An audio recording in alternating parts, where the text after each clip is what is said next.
প্রেম করিস? প্রেম করিস না। প্রেম করলে ধ্বংস হয়ে যাবি, নিঃস্ব হয়ে যাবি, তিল তিল করে মারা যাবি। আমি বুঝতেছি না, তোমাকে এত সুন্দর একটা লোকেশনে নিয়ে আসলাম ঘোরানোর জন্য, আর তুমি কান্না করতেছো। কি করব বলো, যেদিন থেকে শুনতে পেরেছি যে আমি আর কোনোদিন মা হতে পারবো না, সেদিন থেকে আমি কোনোভাবেই নিজেকে কন্ট্রোল করতে পারছি না। আল্লাহ কেন আমার সাথে এমন করলো একটু বলবা? দেখো, যা হওয়ার তো হয়ে গেছে, বাস্তবতাকে মেনে নিতে শিখো। আচ্ছা চলো আমরা সামনের দিকে ঘুরতে যাই, ভালো লাগবে, চলো। এই তোরা কি করছিস? প্রেম করিস? প্রেম করিস না। প্রেম করলে ধ্বংস হয়ে যাবি, নিঃস্ব হয়ে যাবি, তিল তিল করে মারা যাবি। রাকিব, একে তুমি চিনতে পেরেছো? না তো, কে? তুমি চিনতে না পারলেও আমি কিন্তু চিনতে পেরেছি, এই সেই দুলাল। দিদি, উনি কে? তোমার কাজিন? না তো, এই হচ্ছে আমার হবু হাজবেন্ড। কি বলো এসব? পাগল হয়ে গেছো নাকি? আমি একদমই পাগল হইনি। আর শোনো, তোমাকে যত তাড়াতাড়ি সম্ভব ডিভোর্স দিয়ে আমি ওকে বিয়ে করব। তুই এত খারাপ? তোকে আমি কত ভালো মেয়ে মনে করতাম। তুই আমার অগোচরে তুই পরকিয়া করিস? না জানি কত ছেলের সাথে তুই সম্পর্ক করেছিস আমাকে না জানিয়ে। তোরা এক্ষুনি এই মুহূর্তে এই বাসা থেকে বের হয়ে যা। হ্যালো মিস্টার, এই বাসা থেকে আমরা বের হয়ে যাব। এই বাসা থেকে যদি বের হয়ে যেতে হয় আপনি বের হয়ে যাবেন, কারণ হচ্ছে আজকের পর থেকে এই বাড়ির মালিক ইতি। আর ইতি আপনার কাছ থেকে এই বাড়িটা সুন্দরভাবে লিখে নিয়েছে। কি? বুঝতে পারোনি এখনো? আমি তোমাকে বোঝাচ্ছি। কালকে যখন তুমি তোমার ভাইয়ারের সাথে ফোনে কথা বলছিলে, তখন ওই সুযোগে আমি সমস্ত দলিলের পেপার নিয়ে তোমার কাছে যাই, আর তুমি আমাকে কোনো কিছু জিজ্ঞেস না করেই সাইন করে দিয়েছো।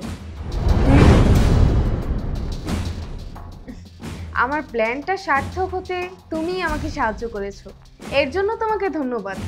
প্ল্যান মানে কি? কিসের প্ল্যান?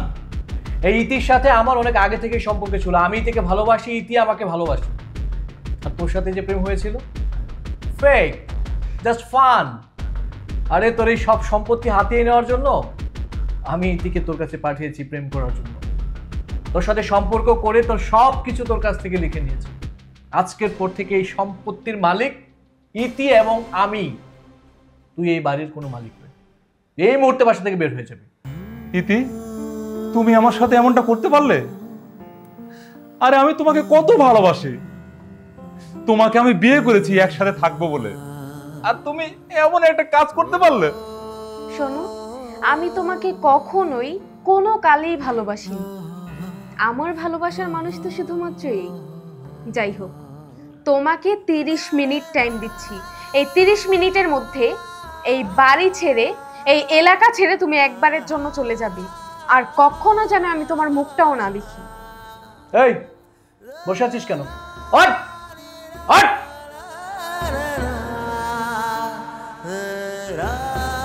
আজকের পর থেকে এই বাড়ি শুধু আমাদের, কখনো আসবে না।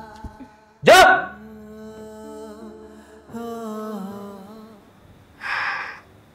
উফ, বেবি, আজকের পর থেকে সারাটা জীবন অনেক সুখে কাটিয়ে দিব আমরা, তাই না? হ্যাঁ। চল।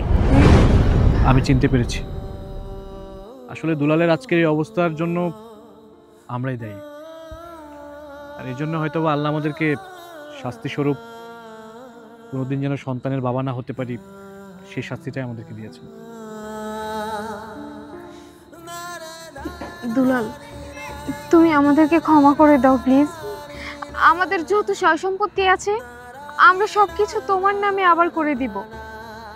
যেখানে আমরা কখনো বাবা মাই হতে পারবো না, যেখানে কখনো আমরা সন্তানের মুখই দেখতে পারবো না, সেখানে এত সম্পত্তি দিয়ে আমরা কি করব? তুমি আমাদেরকে প্লিজ ক্ষমা করে দাও, আর অভিশাপ দিও না আমাদেরকে।